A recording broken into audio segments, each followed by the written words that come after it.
Salute, blessings to all my real ones. You already know it's Armin with Real Talk. We're going to hop right into this video. Roy Jones Jr., the legend. Salute to Roy Jones. Just had a recent interview with Fight Hype, and he was asked about Ryan Garcia. Basically, if,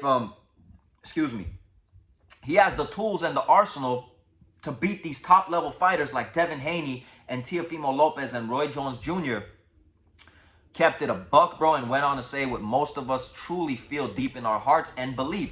He went on to say he likes Ryan Garcia. Ryan Garcia is a terrific fighter, but Ryan Garcia needs to get a little bit more in his arsenal than that left hook, because these top-level fighters, they all know that Ryan Garcia has a lethal and dangerous left hook, and they will be watching out for it, preparing for it, and, you know, being in training camp to make sure that they avoid that left hook, just like Tank Davis did, man. You know, he went on to ask another question, which was pretty interesting to me. Could he change his style at this point in his career? Roy Jones Jr. said, depending on how bad he wants it, depending on how bad he wants to win. Bernard Hopkins changed his style. And let me go ahead and say, Floyd Mayweather changed his style, because when he was Pretty Boy Floyd was more aggressive, more willing to take risks, threw way more combinations, was knocking way more people out. And as he got a little older in the boxing game, because he always used to say, man, it's all about longevity and how long you could last in the game and the sweet science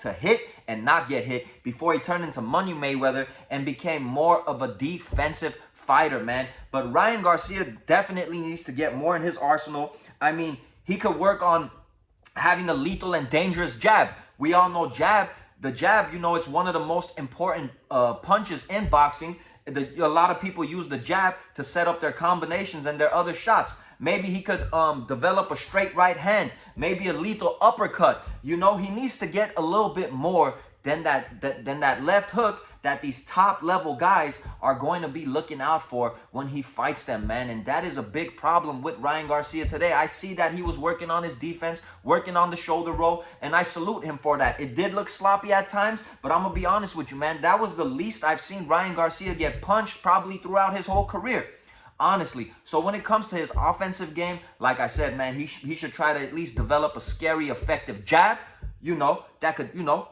close up someone's eye when they get hit with that jab over and over again. Maybe develop a straight right hand, maybe an uppercut, something. He needs to have something more than that left hook. Needs to have something more that where he's able to set up that left hook when he fights these top level guys. That is why one of the reasons I believe Ryan Garcia would have a very difficult time beating guys like Teofimo Lopez, beating guys like Devin Haney, and beating even guys like, you know, Shakur Stevenson, and we've seen it with Tank Davis. You need to do a little bit more, and Roy Jones kept it a buck. I also like Ryan Garcia, but Roy Jones, he also said, depending on how bad he wants it, depending on how bad he wants to win, how bad do you want to be great, bro? Go in there, you already know you got that left hook, work on some other punches to set up the hook, work on a jab, a straight right, like I said, uppercut, something, combinations, you know, to set up that hook also. And that's what I got to say about this, honestly, man. Roy Jones kept it a buck. Like he said,